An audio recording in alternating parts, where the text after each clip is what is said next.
Weapons showcase time. Hey, what's up? It's me, the Manchurian General, and today, as the title and that intro suggests, I'm gonna show you the weapons I have, or at least the bladed implements. I got two blunt weapons. They're staffs. One's behind the camera, one's in the closet. I didn't bother to take the second one out because I took enough stuff out. This should suffice. It's just a bunch of swords. So yeah, well, if that's the case, I should name this the sword showcase, but not weapon showcase. I'll roll with that, because not all of these are swords. Like this. This is not a sword. It's more like a large tonto. But we'll get into that. We're gonna start there all the way to here. So my right to my left. Alright? So let's start. So this first one is a wooden greatsword. Or just a wooden two-handed sword. You probably call it like something like a claymore. Although claymore has two different connotations depending on what the weapon you are calling a claymore and when the time period is. There's a video by the YouTuber Scalgrim who goes over this issue of, is this a claymore or should you call it a claymore, stuff like that. But yeah, this cost me about like $30, I think. 30, 25 bucks. I bought it like a few years ago before I got some of these other swords. But yeah, that's an oldie. I tend not to use it because I fear I might break it. I tend to use the non-metal ones very hard. At least I used to. Because I can't really bring these out anymore because frickin' housing and their frickin' rules on. I can't use this in my LARPing, so it is what it is. But yeah, it goes about to. I'm 5'6", so this would be 4 feet, just like a good amount of inches away from like 6 feet. I can't math good, so. It's either at the end of the 4 foot range or just 5 foot. Either or, it's a wooden sword. It's nuts to have. I don't hang these up, by the way. I don't really have room to hang these things up. But yeah. Next one. This is a copy of the Green Destiny sword from Crouching Tiger, Hidden Dragon. Very decent film, I say. It's a very decent film. You should watch it. The second one's on Netflix. First one is probably on some other streaming site, or if you have DVDs, you can use that too. But it's a copy of it. You see,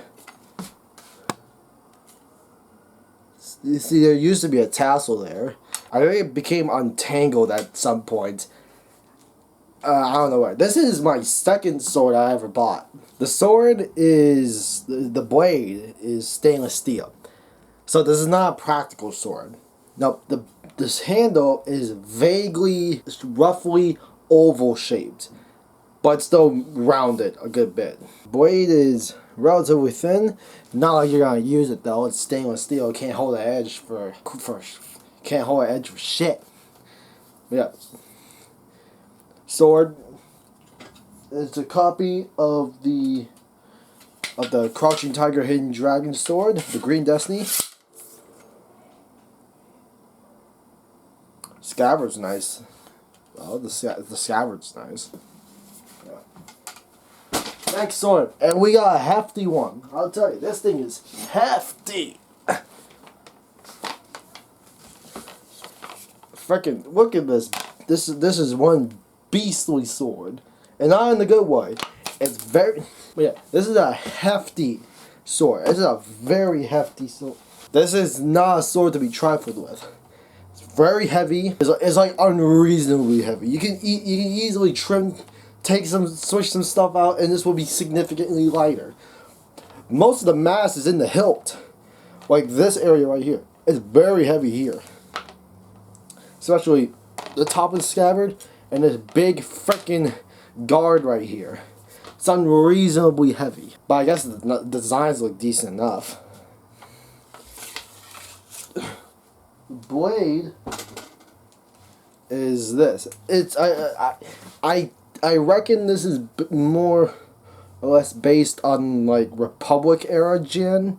If I had to take a gander, take it with a massive pinch of salt though. Because reason I say that, the ricasso, the blunt part here, and how it forms into it, it's a feature you mainly see on the white Ching and in early Republic gin. This is way too impractical. It doesn't say stainless steel on this, so I can't really tell what steel it is. Although I wouldn't want to swing this anyway. This thing's way too damn heavy. Even holding it two hands, it's just way too freaking clunky in the hilt. It's mainly because of this freaking massive metal. Oh yeah, I should probably. Actually, I don't remember how much I bought this for. Oh well. Purchases are purchases. And, you know what? At least it came with a nice sword box. At least it came with that. Yeah, that thing is way too damn heavy to use. I would not advise you to use it at all if you got the chance to use that. Now, next one. Now this one, you've seen it in a lot of my videos. If you even watch them, by the way. But yeah, it's my dowel.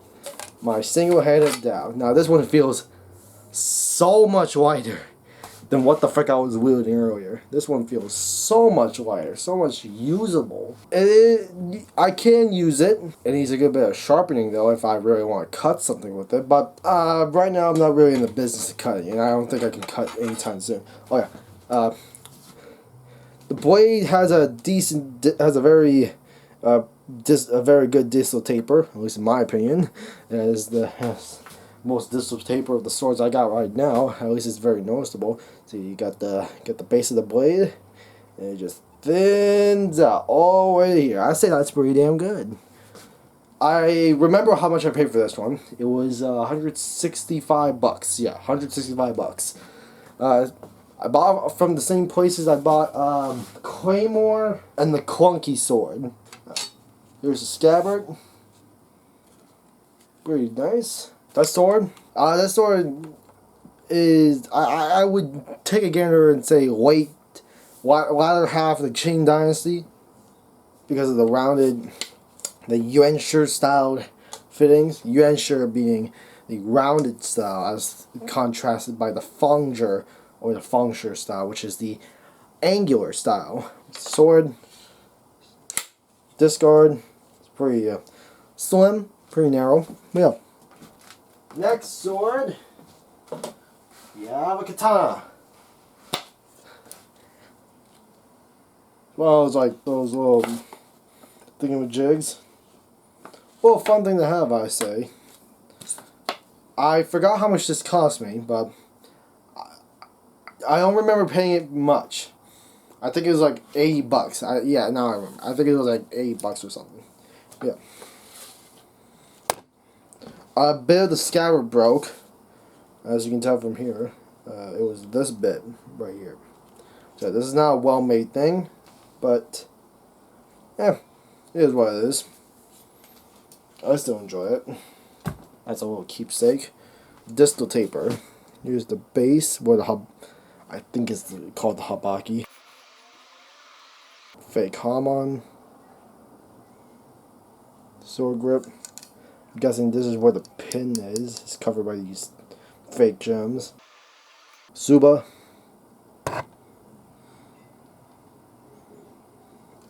Yeah. Pretty normal piece. It's pretty light. One-handing, two-handing. It's a pretty light sword. I doubt the structural integrity of the hilt though. But I won't have to worry about that because I'm not using it to cut. Dull blade. It's not blunt, but it's very dull. Yeah. Next one. Now here, Now, I don't know how many of you watched the frickin' that overview of Chinese sword types videos I did, but I mentioned this sword. I didn't show it, but I mentioned it. But here it is. It's one of those fake whoosh. It's one of those frickin' flimsy, wobbly wushu swords. You can tell because how wobbly the tip is. Yeah, it's a frickin' wobbler. Yeah, this was my first sword, and it cost me like $30.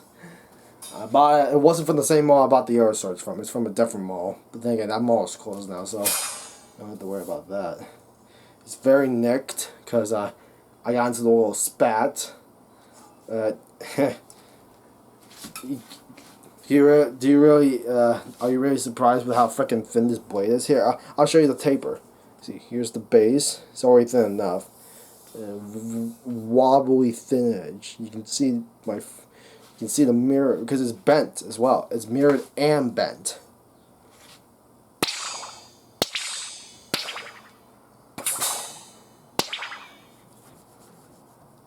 Yeah, little wobbler sword. But yeah, $30 has a nice little tassel. Didn't come with no scabbard though. So, well then again, it's probably stainless steel. So no, it's most likely stainless steel. So I don't have to worry about that.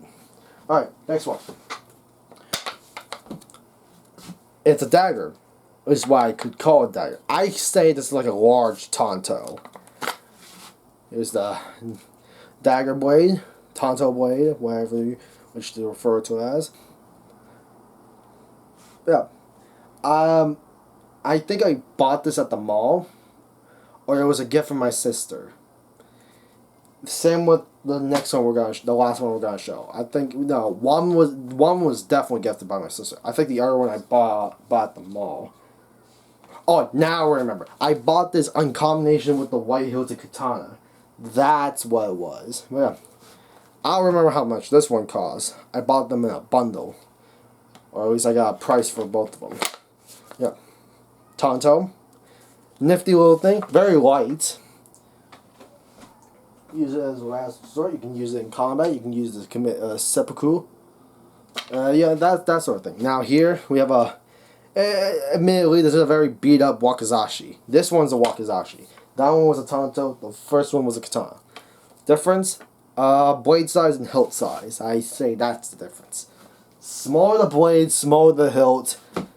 This one's a two-hander because how long the hilt is, and well, then you can use a katana in one hand. You can use a Wakazaki in one hand, but it's preferred you use it with two hands. Yeah, here it is. This one was a gift from my sister. I have no idea what happened to this part. I think it fell off at some point. Either it fell off and broke in half, or it fell off and I have the piece around here somewhere. But I can't bother to look for it right now because that'll waste more time that I've already wasted in this video because of waiting. But yeah. Here's the blade. It's very dirty. It's a very dirty blade. But then again, it's not like I'm using these, so I don't care that much. But something to point out. Yeah. It's kind of tough to get in though. It has some resistance to it when you try to put it in. But yeah, that's about it. That's it for the video. Thank you for sitting through this one with me. This is the Manchurian Journal. I'm signing off. Peace out.